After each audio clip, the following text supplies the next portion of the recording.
Hallo, liebe Zuhörer. Heute sprechen wir über unsere Morgenroutine auf Deutsch. Wir zeigen, wie man sicher und klar über Themen aus dem Alltag spricht. Ich gebe viele Beispiele und wir lernen die wichtigsten Sätze und Vokabeln. So lernen alle Schritt für Schritt. Das klingt toll.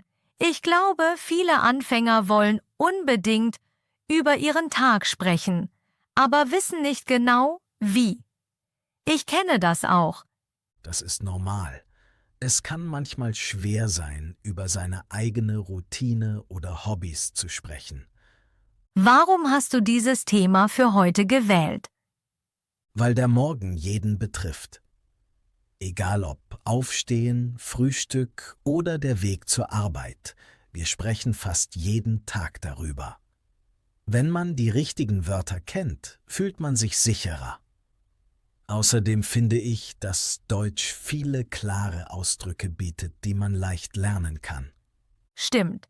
Ich erinnere mich an ein Gespräch mit einer Kollegin über unseren Morgen. Sie fragte mich, wann ich aufstehe und was ich morgens mache. Ich war etwas nervös, weil ich nicht genau wusste, wie ich meine Routine erklären soll. Oh, erzähl bitte mehr. Unsere Hörer kennen das sicher auch. Sie stellte mir viele Fragen, zum Beispiel, ob ich frühstücke oder zuerst Kaffee trinke. Ich verstand zwar vieles, aber ich wusste nicht immer, wie ich antworten soll. Danach lernte ich wichtige Wörter wie aufstehen, frühstücken und duschen. Seitdem übe ich. Sehr gutes Beispiel. Genau solche Situationen wollen wir heute erleichtern. Welche Themen behandelst du zuerst? Unser Plan hat 4 Teile. Zuerst sprechen wir über das Aufstehen und die ersten Minuten am Morgen. Dann geht es um das Frühstück. Danach reden wir über die Vorbereitung für Arbeit oder Schule. Und schließlich sprechen wir über Gewohnheiten und kleine Morgenroutinen, Schritt für Schritt. Okay? Klingt übersichtlich. Ich bin bereit. Perfekt. Bevor wir starten, erkläre ich 3 nützliche Grundsätze. Oh, spannend. Bitte teile sie. Erster Grundsatz: Sprich langsam und atme ruhig. Zweiter Grundsatz: Wiederhole wichtige Wörter, damit sie sich setzen. Dritter Grundsatz: Stell Rückfragen wie: Stehst du früh auf? Oder frühstückst du morgens? Damit vermeidest du Missverständnisse. Und wenn man über den Alltag spricht, ist es wichtig, sich klar auszudrücken. Diese Regeln helfen in vielen Gesprächen über den täglichen Ablauf. Danke, das ist sehr klar. Gerne. Hast du dazu noch Fragen, bevor wir tiefer in das Thema Morgenroutine gehen? Nur eine. Wie kann ich höflich sagen, dass ich etwas nicht verstehe, wenn jemand über seinen Alltag spricht? Sag einfach: Entschuldigung, ich habe das nicht verstanden. Können Sie das bitte wiederholen? Oder kürzer: Noch einmal bitte. Super, das merke ich mir. Vielleicht möchten unsere Hörer jetzt gleich üben. Sprecht den Satz laut mit. Ja, macht mit, Leute. Laut sprechen hilft sehr. Fantastisch. Das war die Einführung. Gleich beginnen wir mit Teil 1, dem Aufstehen. Ich bin schon aufgeregt. Bevor wir loslegen, möchte ich unsere Hörer etwas fragen. Welche Themen machen euch unsicher? Oder worüber sollen wir in unserem nächsten Podcast sprechen? Schreibt es uns gerne in die Kommentare. Gute Idee. Ich glaube, diese Fragen helfen auch anderen Lernenden. Absolut. Gemeinschaft macht das Lernen leichter. Markus, kannst du noch ein kurzes Beispiel für eine einfache Frage über die Morgenroutine geben? Natürlich. Zum Beispiel: Wann stehst du auf? Oder was machst du morgens zuerst? Das sind typische Fragen über den Alltag. Ich sehe, die Struktur ist oft Fragewort plus Verb plus Subjekt. Das hilft. Genau, sehr gut beobachtet. Auf diese Muster kommen wir später zurück. Während ihr vielleicht kurz Wasser holt, wiederhole ich noch einmal die 3 Grundsätze. Langsam sprechen, wichtige Wörter wiederholen, Rückfragen stellen. So festigt sich alles. Sehr gut, Sarah. Dein Lernstil ist vorbildlich. Vielleicht pausieren manche schon den Podcast, um nachzusprechen. Das ist perfekt. Bist du bereit für den ersten Teil über das Aufstehen, Sarah? Absolut, Markus. Ich denke, viele Lernende sind jetzt neugierig. Gut. Stell dir vor, dein Wecker klingelt am Morgen. Was sagst du zuerst über deinen Morgen? Vielleicht sage ich stehe um 7 Uhr auf. Perfekt. Das ist klar und einfach. Du kannst auch sagen, mein Wecker klingelt um 7. Und wenn ich sehr müde bin? Dann kannst du sagen, ich bin morgens sehr müde. Oder ich brauche noch etwas Zeit, um wach zu werden. Viele Menschen benutzen morgens auch einen Wecker auf ihrem Handy. Stimmt. Manchmal drücke ich aber noch einmal auf die Schlummertaste. Genau. Dann kannst du sagen, ich drücke noch einmal die Schlummertaste. Das mache ich manchmal 2 oder 3 Mal. Das kennen viele Menschen. Nachdem ich aufwache, bleibe ich manchmal noch kurz im Bett. Dann kannst du sagen, ich bleibe noch ein paar Minuten im Bett. Und danach stehe ich langsam auf. Sehr gut. Das wichtigste Verb hier ist aufstehen. Aufstehen ist ein trennbares Verb. Das bedeutet, dass ein Teil vom Verb am Ende vom Satz steht. Richtig? Genau. Zum Beispiel, ich stehe um 7 Uhr auf. Und wenn ich früher aufstehe?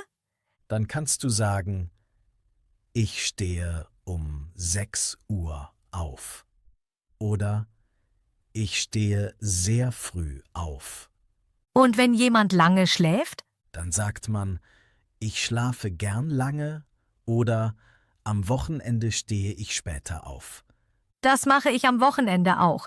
Viele Menschen haben unter der Woche eine feste Zeit zum Aufstehen. Zum Beispiel wegen der Arbeit oder der Schule.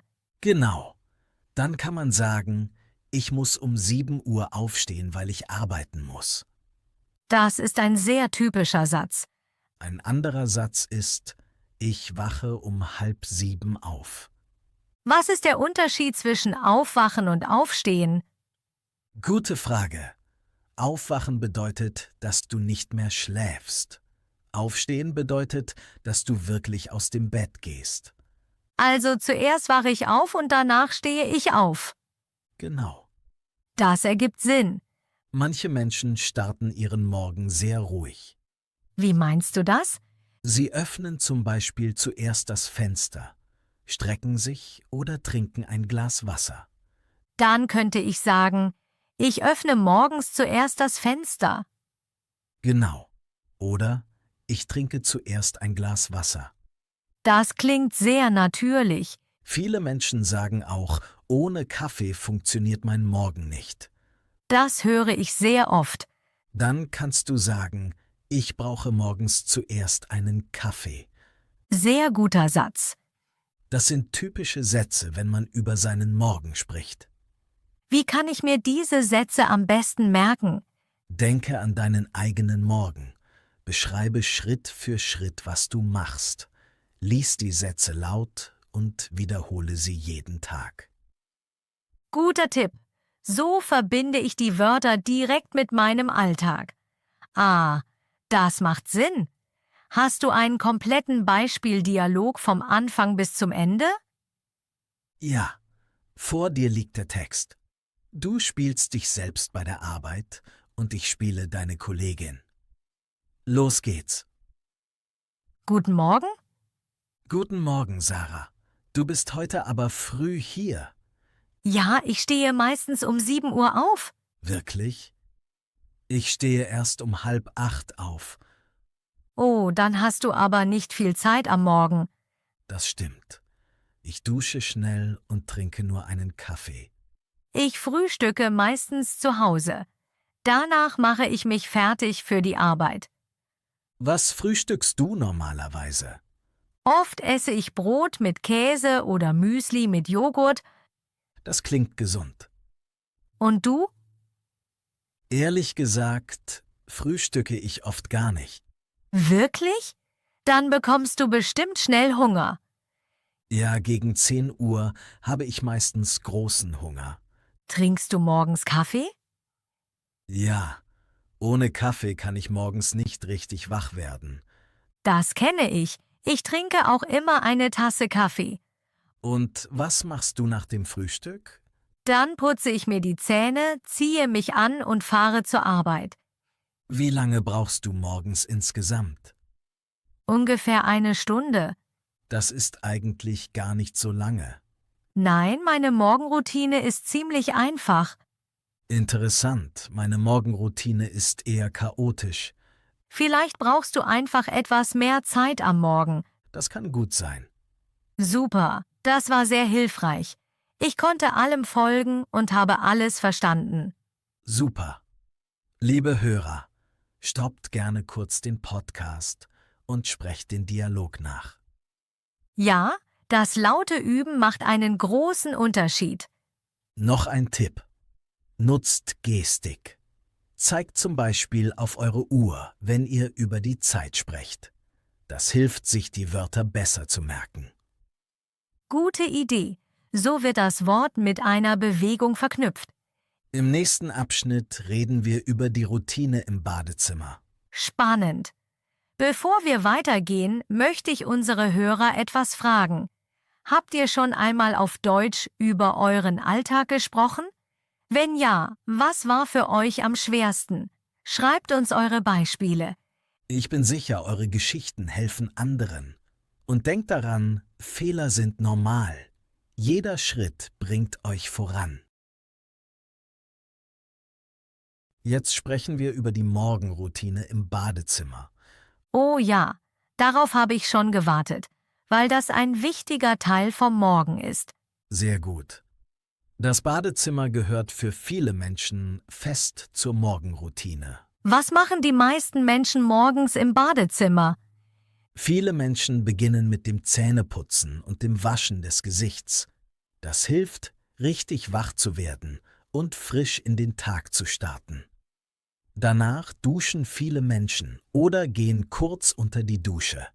Manche duschen jeden Morgen, andere nur jeden zweiten Tag. Viele putzen sich danach die Haare oder kämmen sie. Auch Dinge wie Deo benutzen, sich eincremen oder rasieren, gehören für viele zur Morgenroutine im Badezimmer. Das klingt sehr vertraut. Diese Dinge mache ich morgens auch oft. Welche Vokabeln sollte ich zuerst lernen? Hier kommen 5 wichtige Wörter für die Morgenroutine im Badezimmer: Zahnbürste, Zahnpasta, Dusche, Spiegel und Handtuch. Zahnbürste ist zum Zähneputzen, richtig? Genau. Mit der Zahnbürste und der Zahnpasta putzt man sich morgens die Zähne. Ich putze mir immer direkt nach dem Aufstehen die Zähne. Das machen viele Menschen. Danach gehen viele ins Bad und duschen. Ich dusche meistens morgens, weil ich mich danach wacher fühle. Das geht vielen so. Eine Dusche am Morgen hilft, richtig in den Tag zu starten. Danach schaue ich meistens in den Spiegel und mache mich fertig. Genau. Viele Menschen kämmen oder bürsten dann ihre Haare vor dem Spiegel. Und danach trockne ich mich mit einem Handtuch ab. Richtig.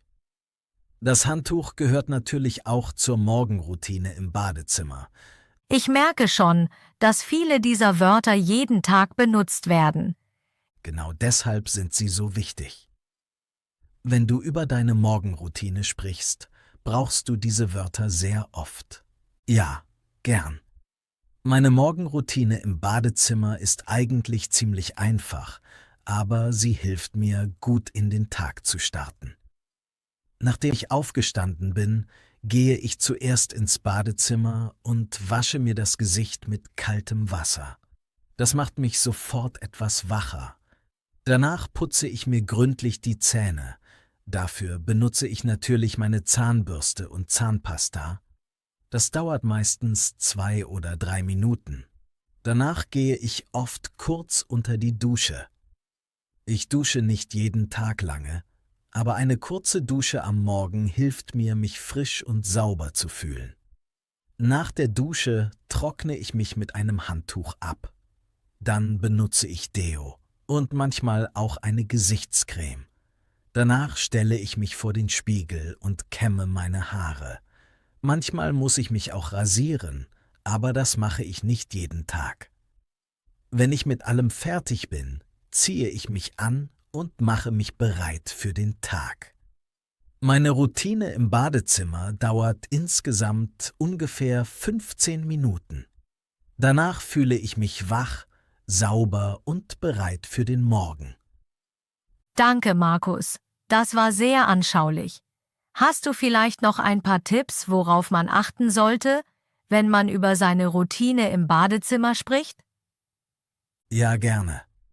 Ein guter Tipp ist, die Schritte einfach in der richtigen Reihenfolge zu erzählen.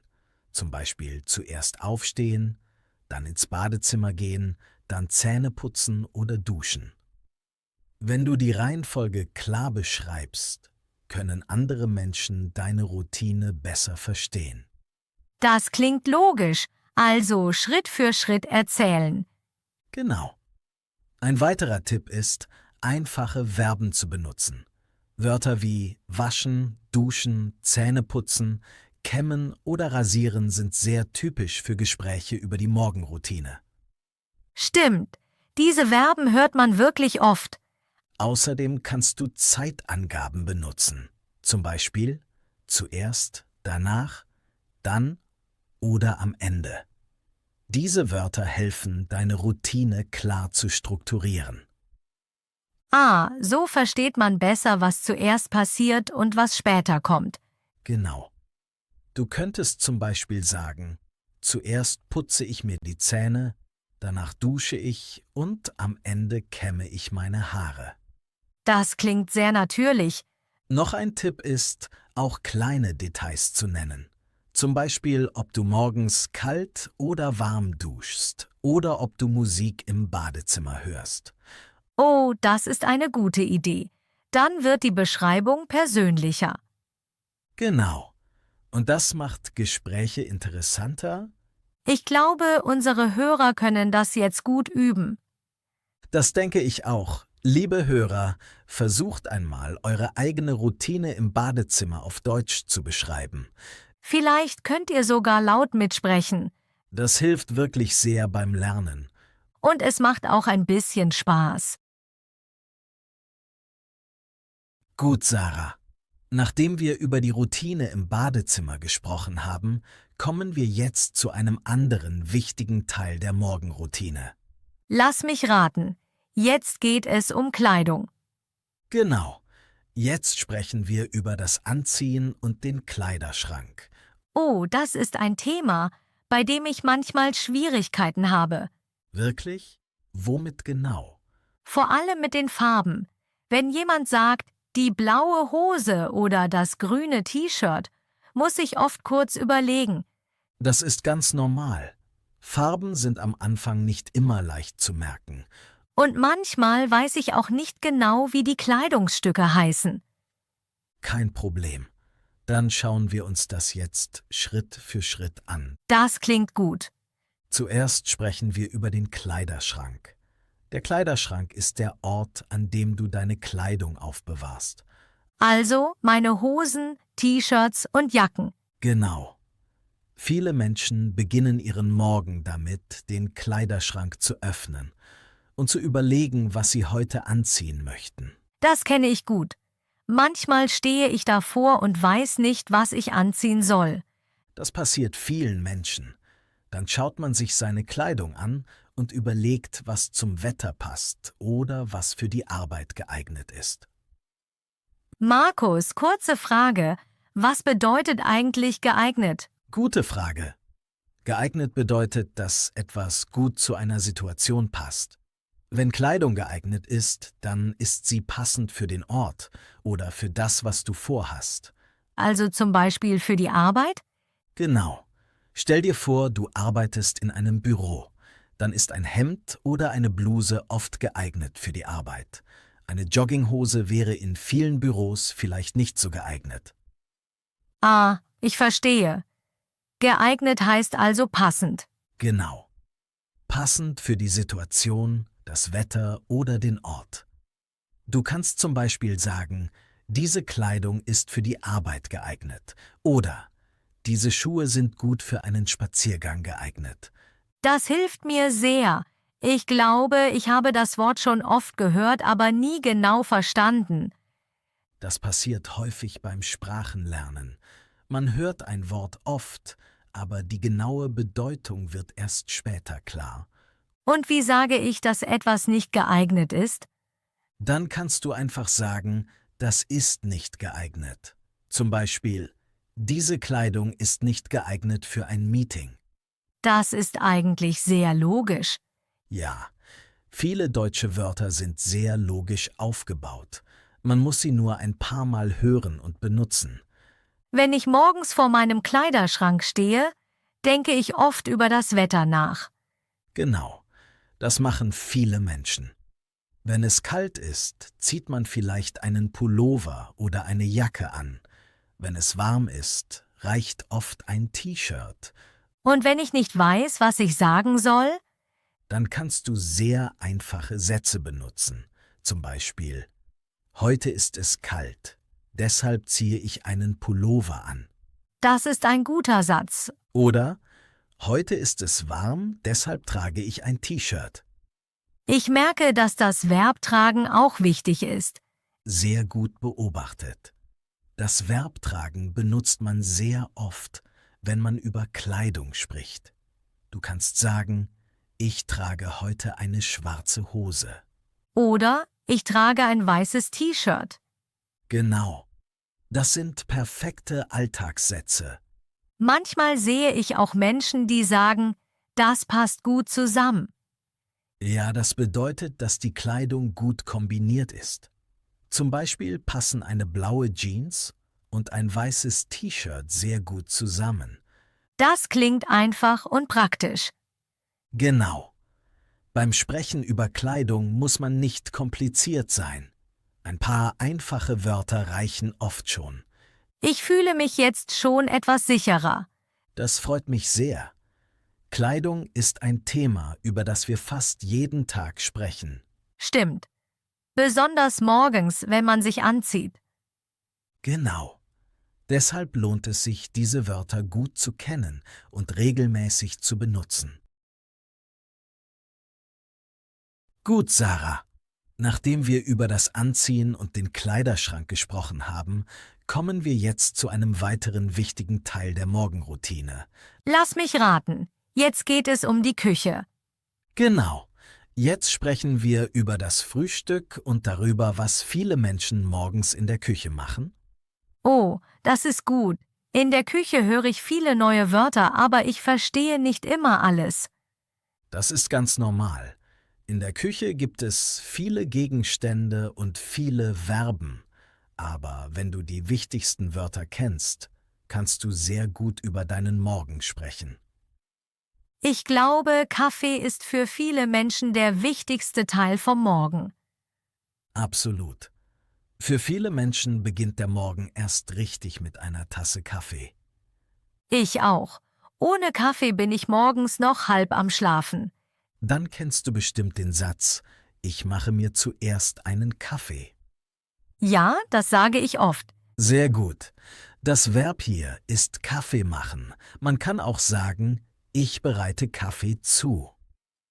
Was bedeutet zubereiten? Zubereiten bedeutet einfach, dass du etwas fertig machst, damit man es essen oder trinken kann. Du kannst also sagen, ich bereite mein Frühstück zu. Das ist ein gutes Wort.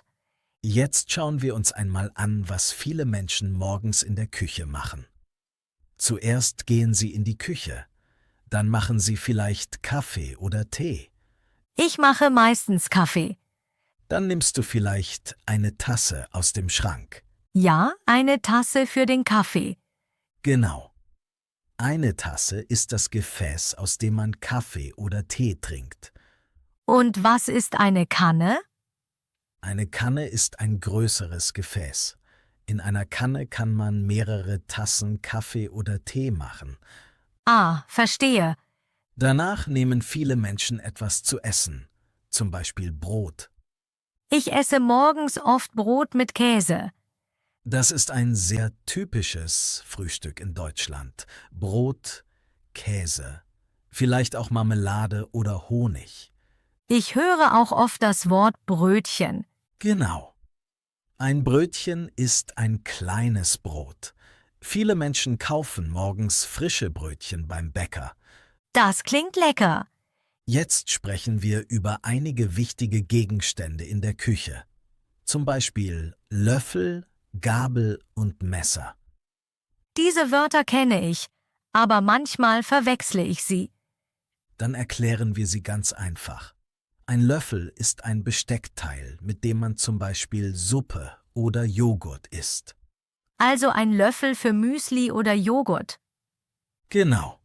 Wenn du morgens Müsli isst, brauchst du einen Löffel. Und die Gabel? Eine Gabel hat mehrere kleine Zinken vorne. Mit der Gabel isst man zum Beispiel Nudeln, Salat oder auch Stücke von Essen. Und das Messer benutzt man zum Schneiden. Genau. Mit einem Messer kannst du Brot schneiden oder etwas auf dem Teller teilen. Ich finde es manchmal schwierig, mir diese Wörter zu merken. Dafür gibt es einen guten Trick. Oh, ich liebe Lerntipps. Stell dir einfach die Situation vor. Du sitzt am Tisch und frühstückst. Vor dir liegt ein Teller. Rechts liegt das Messer, links liegt die Gabel und oben oder daneben liegt der Löffel. Ah, also stelle ich mir einfach den Tisch vor. Genau. Wenn du dir diese Szene im Kopf vorstellst, merkst du dir die Wörter viel leichter. Das ist ein guter Tipp. Viele Menschen lernen Vokabeln besser, wenn sie mit Bildern oder Situationen verbinden. Das stimmt. Wenn ich mir vorstelle, dass ich Müsli esse, denke ich automatisch an einen Löffel. Genauso funktioniert das. Was machen viele Menschen noch in der Küche am Morgen? Viele bereiten ihr Frühstück vor. Das kann ganz unterschiedlich sein. Manche machen sich ein Brot mit Käse oder Marmelade. Andere essen Müsli mit Milch oder Joghurt. Ich esse manchmal auch Obst. Das ist auch sehr typisch. Viele Menschen schneiden morgens einen Apfel oder eine Banane. Dann braucht man ein Messer. Genau. Dann kannst du sagen, ich schneide einen Apfel. Das ist ein guter Satz. Ein anderer typischer Satz ist, ich gieße mir Kaffee ein. Was bedeutet eingießen? Eingießen bedeutet, dass du eine Flüssigkeit aus einer Kanne oder einer Flasche in eine Tasse oder ein Glas gibst. Ah, also ich gieße Kaffee in meine Tasse. Genau, Ich glaube, diese Verben sind sehr wichtig. absolut. Verben wie schneiden, essen, trinken, kochen oder eingießen sind typische Küchenverben. Ich merke, dass ich diese Wörter jeden Tag benutzen kann. Genau deshalb sind sie so wichtig für Gespräche über den Alltag. Markus, jetzt haben wir über viele Wörter gesprochen. Über Kaffee, Frühstück, Löffel, Gabel und Messer. Wärst du so nett und würdest uns einmal von deinem eigenen Morgen in der Küche erzählen? Ja, gerne.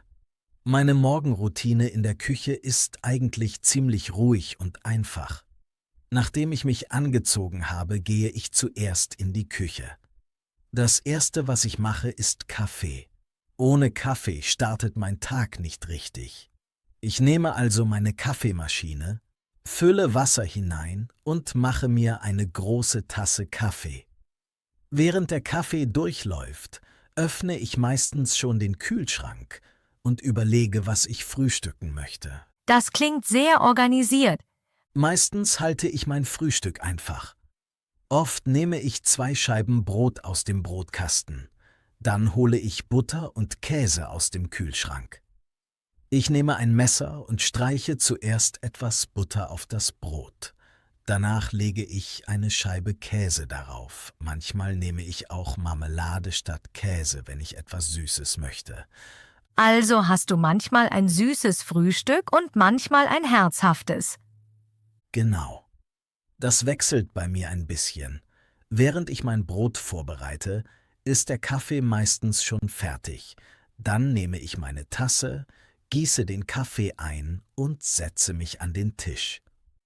Trinkst du den Kaffee schwarz oder mit Milch? Meistens mit etwas Milch.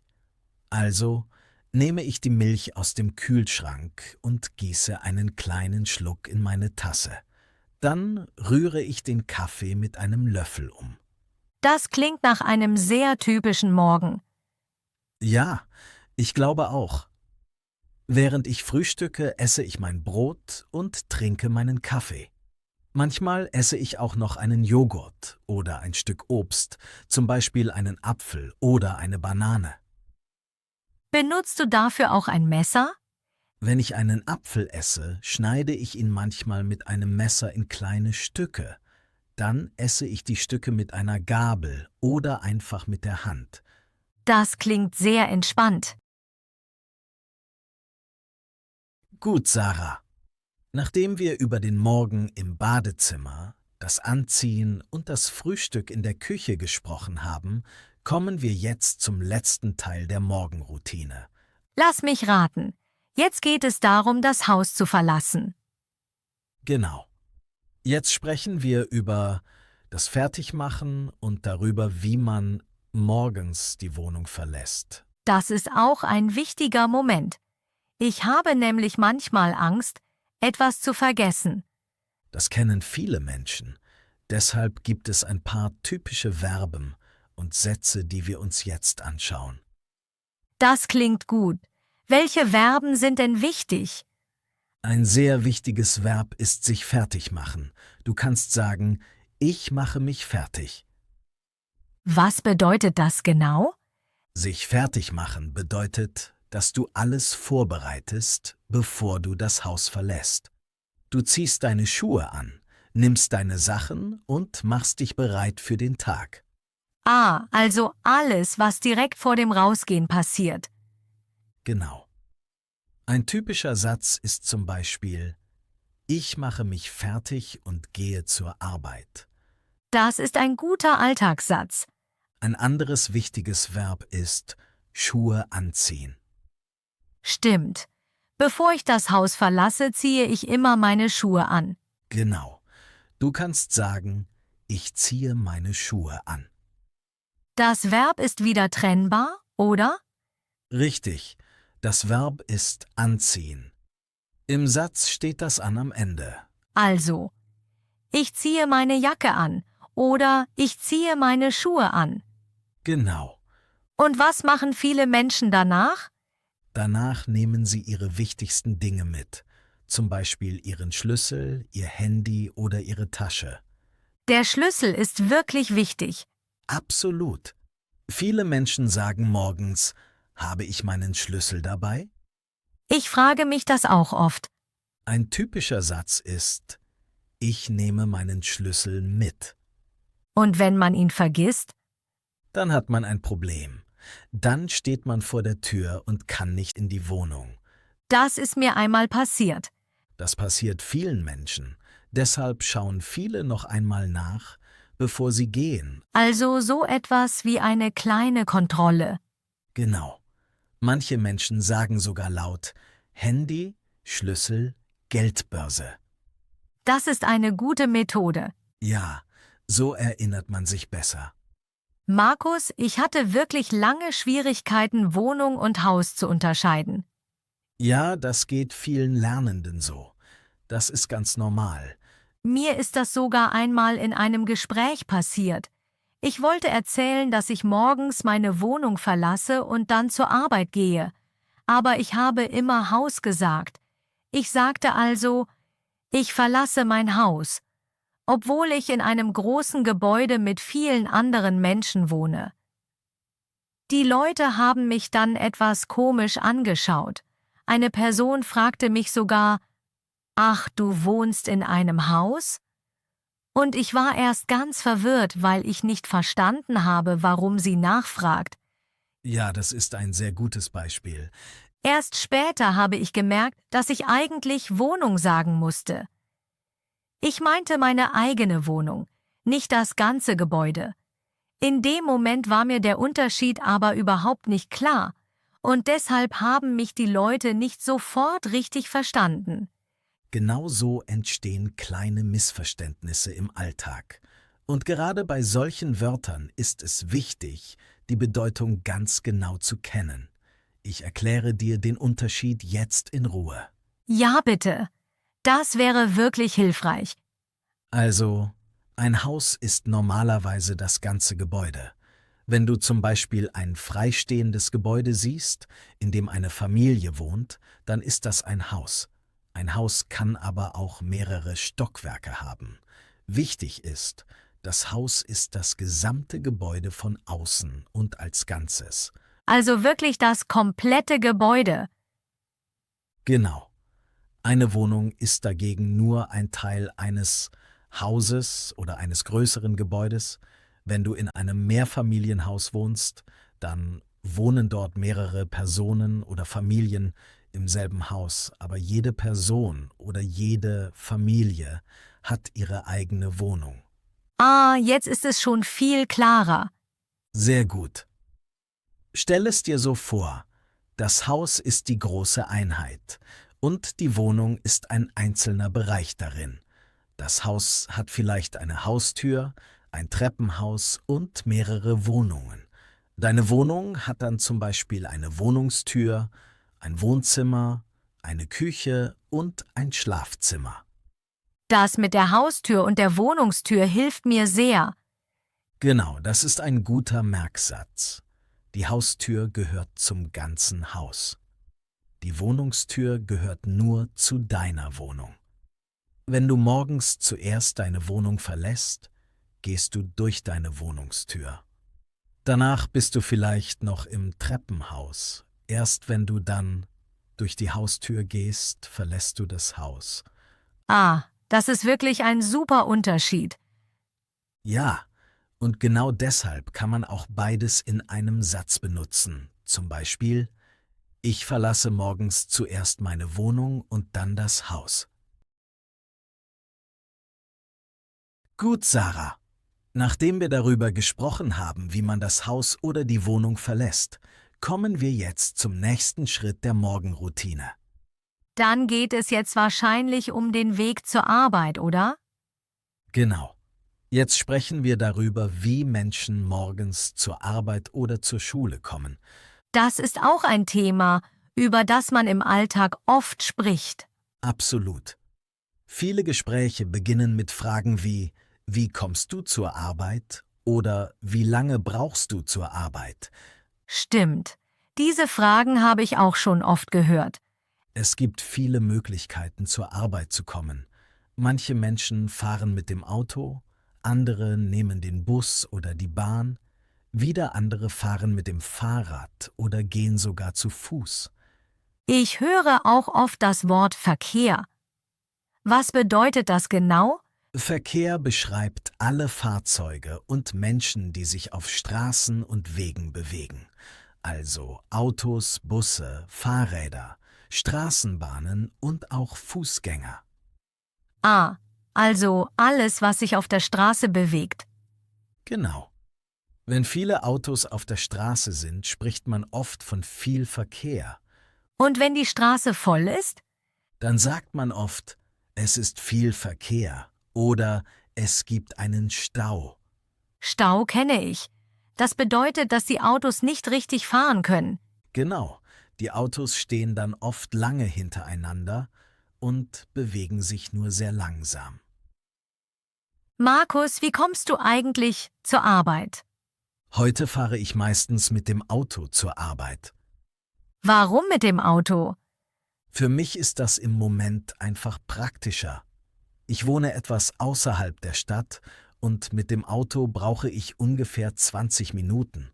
Und mit dem Bus würde es länger dauern? Ja, deutlich länger. Mit dem Bus müsste ich zuerst zur Haltestelle laufen, dann warten und manchmal sogar umsteigen. Was bedeutet umsteigen? Umsteigen bedeutet, dass du von einem Verkehrsmittel in ein anderes wechselst. Zum Beispiel steigst du zuerst in einen Bus und später in eine Bahn. Ah, verstehe. Deshalb ist das Auto für mich momentan die bequemste Lösung. War das schon immer so? Nein, überhaupt nicht. Als ich Student war, bin ich fast immer mit dem Bus oder mit der Bahn gefahren. Wirklich? Ja, als Student hatte ich kein Auto. Außerdem gab es an meiner Universität ein gutes Bus- und Bahnnetz. Das klingt praktisch. Das war es auch. Ich bin morgens einfach zur Bushaltestelle gelaufen. Dann habe ich auf den Bus gewartet und bin ungefähr 20 Minuten gefahren. Hast du die Zeit im Bus genutzt? Ja, manchmal habe ich gelesen oder Musik gehört. Manchmal habe ich auch einfach aus dem Fenster geschaut. Das klingt eigentlich ganz entspannt. Ja, es hatte auch Vorteile. Ich musste mich nicht auf den Verkehr konzentrieren, weil ich ja nicht selbst gefahren bin. Das stimmt. Wenn man Auto fährt, muss man immer aufmerksam sein. Genau. Beim Autofahren musst du auf die Straße, auf andere Autos und auf Ampeln achten. Ampeln sind die Lichter an der Kreuzung, richtig? Richtig. Rot bedeutet stehen bleiben. Grün bedeutet fahren. Und gelb? Gelb bedeutet, dass sich das Signal gleich ändert. Das kenne ich auch aus meiner Stadt. Sehr gut. Wenn ich heute mit dem Auto zur Arbeit fahre, höre ich oft Musik oder einen Podcast. Das macht den Weg wahrscheinlich angenehmer. Ja, so vergeht die Zeit schneller. Hast du manchmal auch Stau? Leider ja. Besonders morgens gibt es oft viel Verkehr. Dann dauert der Weg wahrscheinlich länger. Genau. Dann brauche ich vielleicht statt 20 Minuten plötzlich 30 Minuten. Das ist ein großer Unterschied. Ja, aber das gehört zum Alltag vieler Menschen. Manche fahren auch mit dem Fahrrad zur Arbeit, oder? Ja, besonders in Städten ist das sehr beliebt. Viele Menschen sagen, ich fahre mit dem Fahrrad zur Arbeit. Das ist auch gut für die Gesundheit. Absolut. Man bewegt sich und kommt gleichzeitig zur Arbeit. Und manche gehen sogar zu Fuß. Genau. Wenn man nah an der Arbeit wohnt, kann man sagen, ich gehe zu Fuß zur Arbeit. Das ist wahrscheinlich der entspannteste Weg. Für viele Menschen ja, man hat frische Luft und bewegt sich ein bisschen. Markus, ich merke, dass der Weg zur Arbeit ein großes Gesprächsthema ist. Das stimmt. Menschen sprechen oft darüber, wie lange sie brauchen oder welches Verkehrsmittel sie benutzen. Zum Beispiel, ich fahre mit dem Bus zur Arbeit. Oder ich fahre jeden Morgen mit dem Auto.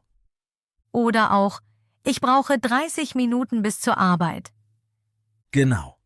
Das sind typische Sätze für Smalltalk.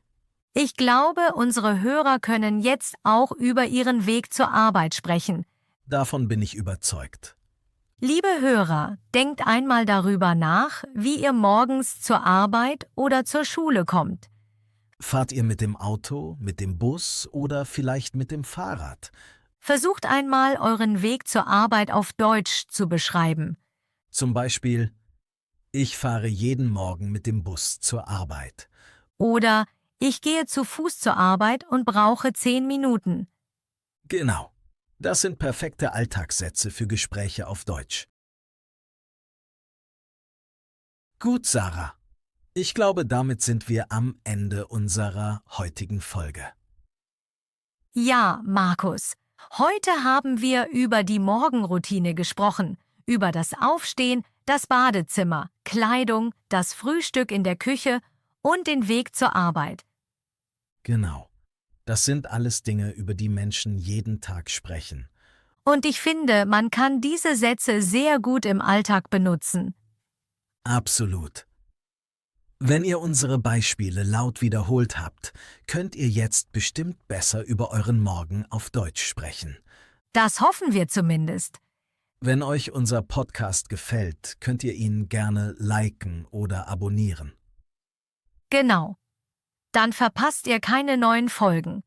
Und schreibt uns gerne in die Kommentare, welche Themen euch noch interessieren. Vielleicht Gespräche bei der Arbeit, im Restaurant oder beim Einkaufen. Wir lesen eure Ideen sehr gerne. Markus, ich habe noch eine Frage. Gerne. Viele Menschen lernen mit unserem Podcast Deutsch. Vielleicht möchten sie auch noch mehr lesen oder üben. Das stimmt. Ich schreibe schon lange Texte und kleine Bücher für Deutschlandende. Wirklich? Ja, ich habe viele Geschichten, Dialoge und Übungen geschrieben, aber ich habe sie noch nie veröffentlicht. Das wusste ich gar nicht. Deshalb wollte ich unsere Hörer etwas fragen. Wärt ihr vielleicht interessiert an so etwas? Also an kleinen Büchern oder Texten zum Deutschlernen. Genau. Mit einfachen Geschichten, Dialogen und vielen Beispielen.